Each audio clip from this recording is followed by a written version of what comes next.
저는 박은하입니다. 59의 남편을 떠나보내고 스스로 일군 식자재 유통회사를 60대 중반까지 이끌어왔죠. 그날 아침 제주는 새파랗게 빛났습니다. 바다 바람이 페어웨이를 가르고 이슬이 잔디 위에서 반짝였어요. 아들 박도현과 며느리 문지은이 앞에서 손을 흔들었습니다. 도현이 활짝 웃으며 말했죠.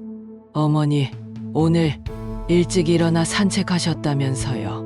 지은이는 모자 끝을 고쳐 쓰고 어머니, 스윙은 여전하시네요 라며 박수까지 쳤습니다.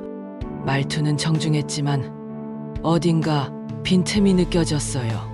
제가 평생 본능으로 거래하고 사람을 골라온 탓입니다. 티잉 그라운드에 올라서자 주머니가 2번 떨렸습니다. 화면에는 비서실장 장윤식의 이름만 냉정하게 떠 있었죠.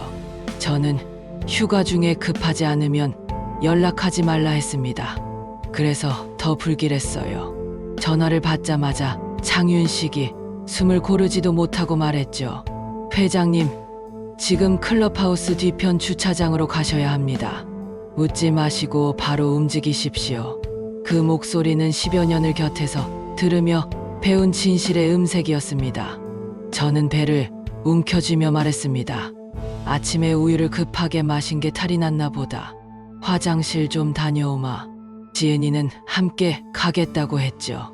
저는 고개를 저었어요. 너희는 먼저 시작해라. 금방 약 먹고 돌아오지. 뒤주차장 가장자리에서 비상등이 전멸했습니다. 검은 차 문이 조용히 열렸죠. 장윤식의 얼굴이 잿빛으로 굳어 있었습니다. 급히 벨트를 매자마자 차는 리조트를 벗어났어요. 제가 낮게 물었습니다. 말해, 무슨 일이지? 장윤식은 짧게 정리했죠. 회장님을 절벽 코스에서 사고처럼 보내려는 계획이 움직입니다. 브레이크 장치가 조작된 정황을 확보했습니다. 손끝이 얼어붙는 느낌을 삼켰습니다. 초여름의 햇살이 창문을 두들겼지만 온몸은 싸늘했어요. 안전가옥의 커튼을 내리고 불을 최소로 줄였습니다. 장윤식이 서류 가방을 열고 증거를 하나씩 내놨어요. 먼저 보험 증권이었습니다. 피보험자는 저, 수익자는 박도현. 합산 금액은 500억, 가입 시기는 최근 석 달. 서명 안에는 제 필체를 교묘히 모사한 사인이 버젓이 있었죠. 다음 묶음은 차용증과 거래 내역표였습니다. 박도현이 사설 도박과 코인 투기로 진 빚이 100억을 넘겼어요. 고금리 자금까지 끌어다 막은 흔적이 촘촘했죠. 결정타는 음성 파일이었습니다. 문지은의 목소리가 적나라했어요. 이번 주에 절벽 코스에서 내리막 만나면 끝나. 카트 브레이크는 손봐놨어. 떨어지면 운전 미숙으로 정리돼. 보험금 들어오면 도연이 빚부터 막고 회사는 우리가 가져와. 저는 탁자 모서리를 손바닥으로 눌렀습니다. 분노가 솟구치다가 금세 식었죠. 뜨거운 분노는 판단을 흐립니다. 저는 차갑게 결론을 말했어요. 나를 죽게 만들려 한다면 먼저 내가 사라지자. 기록에서, 기억에서. 계획은 간결했습니다. 첫째, 실종 시나리오. 절벽 아래에서 제 신발 한 짝과 찢긴 바람막이 조각이 발견되게 하자. 둘째, 수색이 허탕으로 돌아가도록 완벽히 흔적을 최소화하자. 셋째, 장례와 이사회까지 상대의 행동을 감시하며 돈줄을 조이자. 넷째, 공개 석상에서 한 번에 끝내자. 사흘 뒤 뉴스 알림이 터졌습니다. 박은하 회장 실족 추정. 해상 수색 중. 언론은 과거 사진과 성공 신화를 끌어와 애도 분위기를 키웠어요. 저는 안전가옥의 큰 화면으로 장면들을 묵묵히 확인했습니다. 일주일 뒤 장례가 치러졌습니다. 조객이 몰렸고 조화가 복도를 메웠죠. 저는 몰래 설치한 렌즈를 통해 영정을 바라보는 박도현의 표정을 끝까지 보았습니다. 상주 완장을 찬 도연이 무릎을 꺾고 통곡했어요. 문지은도 눈가를 부풀리고 휘청였죠. 밤이 깊고 초문객이 빠지자 두 사람 표정이 달라졌습니다. 문지은이 주변을 훑고 잔을 부딪혔죠. 드디어 해냈네. 도연이 입꼬리가 올라가며 대답했습니다. 이제부터 우리 시대다. 저는 화면을 멈췄어요. 마음속 마지막 미련이 꺼졌습니다. 긴급 이사회가 소집되자 박도연은 직무대행 자리를 얻었습니다. 도연은 곧바로 대규모 개발 사업을 들고 나왔어요. 송도 바이오 단지라며 자금을 요청했습니다. 저는 미리 신뢰하는 원로 이사들과 연결해 숫자와 위험을 짚어두었죠. 안건은 보류됐습니다. 돈줄이 막히자 도연 얼굴에서 안색이 사라졌어요. 비톡촉 전화가 하루에도 수십 통. 문제는 법인 카드로 명품과 시술을 긁어댔죠. 저는 인사팀과 재무팀의 합법적 절차로 사용 내역을 정리해 책처럼 묶었습니다.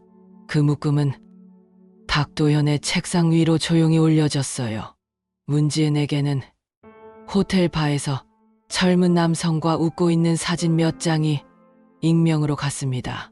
골프장 시설팀장 유경민과의 관계였어요. 박도연에게는 반대로 도박장 사진과 바에서 낯선 여인과 붙어있는 합성 사진이 배달됐습니다. 둘은 그날 밤 폭발했죠. 숨통이 막힌 박도연에게 그때 손을 내민 이가 나타났습니다. 백월자산 대표 나기태 거액 투자를 약속하며 한 가지 조건을 걸었어요. 보유 지분 전량을 담보로 제공할 것, 그리고 모든 주주 앞에서 계약을 체결할 것. 물론 백월자산은 제가 만든 껍데기였습니다. 주주총회장 입구에 사람들이 길게 줄을 섰습니다. 박도현과 문지은이 손을 흔들며 단상으로 올랐어요. 도연이 계약서에 펜을 올려놓는 순간 문이 열렸습니다. 저는 발걸음을 천천히 옮겼어요. 구두 소리가 바닥을 또렷하게 때렸습니다. 사람들이 웅성거렸고 박도현의 얼굴이 새하얗게 질렸어요. 저는 단상 아래서 멈춰 섰습니다. 오랜만이다. 도현아. 제 목소리가 호란을 맴돌았습니다. 기자들의 손이 동시에 셔터를 눌렀죠. 뒤 스크린에 장례식 밤의 영상이 켜졌습니다. 통곡이 끝난 뒤의 건배, 환호, 낮은 속삭임. 이어서 음성 파일이 흘렸어요. 절벽 코스, 브레이크, 보험금. 여러 사람들이 입을 막았고 어떤 이들은 욕설을 삼켰습니다. 문지은이 바닥에 주저앉아 아니라고 외쳤어요. 박도현은 말을 잃고 멍하니 섰죠. 저는 마지막으로 문서를 띄웠습니다. 보험 증권과 빚 내역, 위조 정황, 퍼즐은 완성됐어요. 출입구가 다시 열리고 형사들이 들어왔습니다. 박도연, 문지은 두 사람은 특정경제범죄 가중처벌법 위반과 사문서, 위조 및 존속살해, 예비 음모 혐의로 긴급 체포합니다. 수갑이 닫히는 소리가 홀 전체에 맑게 울렸어요. 본사 회의실에 이사들이 모였습니다. 저는 이름을 불렀어요. 회계 숫자를 조작한 자, 친인척 채용을 밀어붙인 자, 법인카드를 사적으로 쓴 자, 증거를 테이블에 올려놓고 하나씩 정리했습니다. 해임과 고발. 말은 짧고 근거는 길었죠. 장윤식을 사장으로 임명했습니다. 그는 평생 뒤에서 빛을 낸 사람이었어요. 지금은 앞에 서야 할 차례였죠. 회사의 뼈대를 다시 세우겠습니다. 저는 자리에서 일어나 악수를 했습니다. 며칠 뒤 교도소 면회실에 앉았어요. 유리병 너머 박도현의 얼굴이 초라했습니다. 도현이 울먹이며 잘못을 인정하고 문지은 탓을 했어요. 저는 고개를 저었습니다. 누구 탓인지 따질 시간은 지났다. 마지막으로 한 문장을 남겼죠. 너는 오늘부로 나의 족보에서 지워진다. 아버지란 호칭을 여기서 끝내자. 시간이 흘러 회사는 다시 제자리를 찾았습니다. 제 사업은 작은 것부터 단단히 쌓았고 실적은 꾸준히 올랐죠. 저는 전면에서 한 발 물러섰어요. 제 사재 절반을 은하 장학재단에 묶었습니다. 경제 형편이 어려운 아이들이 배우고 성장하도록 돕는 일. 성공은 가진 것이 아니라 남기는 것입니다. 봄이 깊던 어느 날 저는 장윤식과 다시 제주를 찾았습니다. 그 리조트의 7번째 홀. 절벽 위 바람이 시원했고 파도는 변함없이 하얗게 부서졌어요. 괜찮으십니까? 장윤식이 물었죠. 저는 미소로 답했습니다.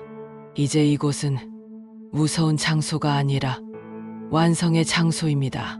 티잉 그라운드에 서서 드라이버를 쥐었어요. 어깨를 풀고 호흡을 세고 백스윙을 올렸죠. 임팩트 소리가 맑게 터졌고 공이 파란 하늘을 길게 가르며 날아갔습니다. 그 궤적을 눈으로 끝까지 따라갔어요. 저는 마음속으로 조용히 정리했습니다. 전반전은 욕망과 배신과 심판으로 얼룩졌어요. 후반전은 신뢰와 책임과 배움으로 채우자. 바다 냄새가 코끝을 스쳤고 그 냄새가 살았다는 감각을 확실하게 만들었습니다. 저는 클럽을 내려놓고 페어웨이를 걸었어요. 발 아래 잔디가 부드럽게 눌렸습니다.